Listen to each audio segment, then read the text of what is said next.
ગણેશ ચોથના ગણપતિ દાદાને લાડવા ખવડાવી દીધા ને આપણે 4 બિસ્કિટનો મેળો આવી ગયો.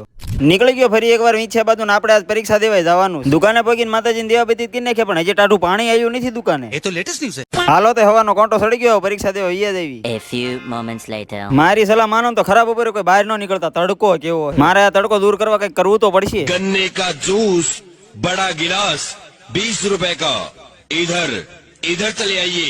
જોયો શેરડીના રેનો પાવર કેવી બમરાટી બોલાવતી ગાડી જાય. હમણાં વીછે આવી જવાનું. એક્ઝેક્ટ બપોરો કરવાના ટાઈમે વીછે પહોંચ્યો. બપોરો કરી રહ્યો તો બેંકે જવાનું થઈ ગયું. આજ તો કઈ તડકો હે, ભૂકા કાઢ નાખે. સારું બેંક નજીક જ છે, નકર તો લાંબા થઈ જાય. બેંક નું કામ પત્યું તો આને અંગૂઠા વાળી સોડા આપી દીધી પણ પૈસા એને લીધા હો પાછા. આ મારી ફેવરેટ સોડા છે કારણ કે